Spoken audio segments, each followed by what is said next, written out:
Welcome to the second installment of our series on the Four Noble Truths. In this video, we'll delve into the second noble truth, Samudaya, which explores the root causes of suffering as taught by Buddha. The journey of understanding begins with the first noble truth, dukkha, which introduces us to the nature of suffering. But to truly comprehend this, we must go deeper, and that's where Samudaya comes in.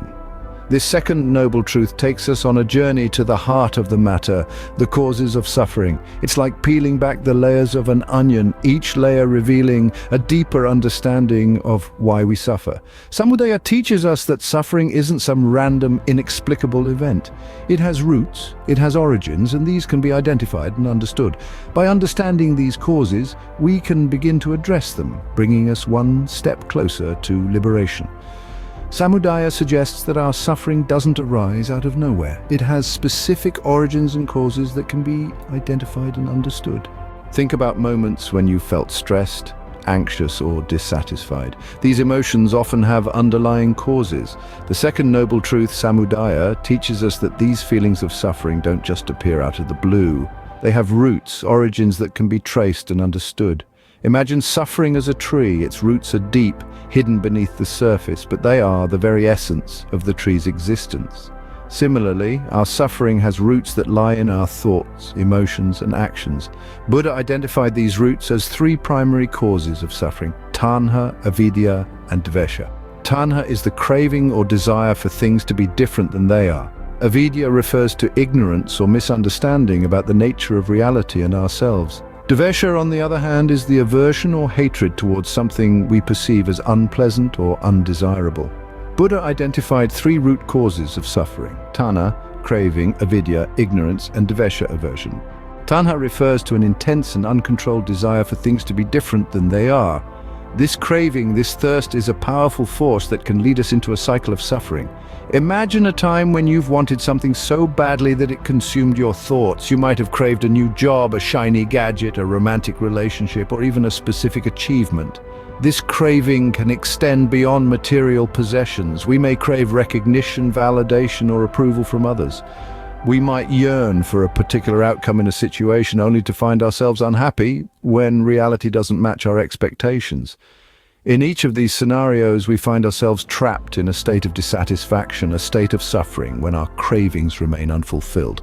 We become like a hamster on a wheel, running endlessly but never reaching our destination. In the teachings of Buddha, we're encouraged to recognize and understand these cravings.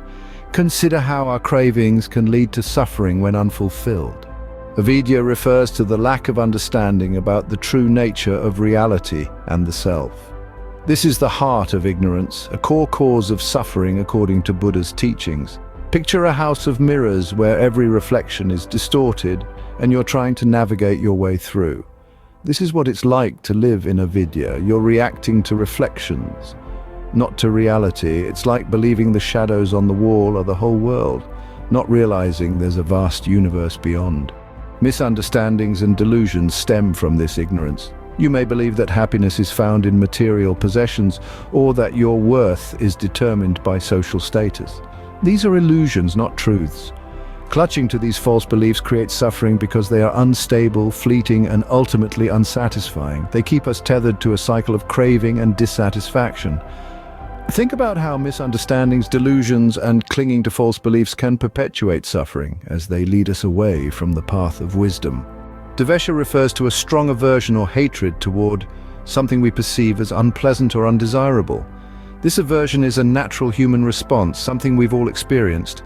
It could be as simple as avoiding a certain type of food, or as complex as distancing ourselves from difficult people or circumstances. But here's the thing about aversion: it can amplify our suffering. Think about it. When we encounter something we don't like, our instinct is often to resist or push it away, but in doing so, we're creating tension and conflict within ourselves. We're essentially fighting reality instead of acknowledging it. This struggle, this resistance, is a direct source of suffering.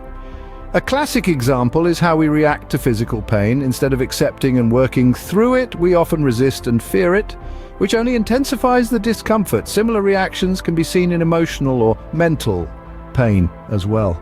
Consider how our aversion can intensify our suffering as we resist what is.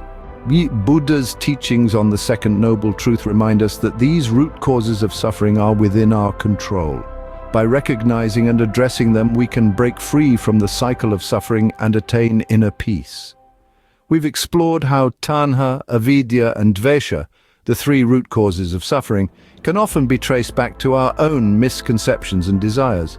We've seen how tanha, the intense and uncontrolled craving for things to be different than they are, can lead to dissatisfaction and suffering. We've unearthed avidya, the ignorance or lack of understanding about the true nature of reality and the self, and how it can perpetuate our suffering. And we've delved into dvesha, the strong aversion or hatred towards something we perceive as unpleasant or undesirable, and how it can intensify our suffering. But it's not all doom and gloom. The beauty of the Buddha's teachings is that they provide us with a roadmap to liberation. By understanding these root causes of suffering, we can begin to address and overcome them.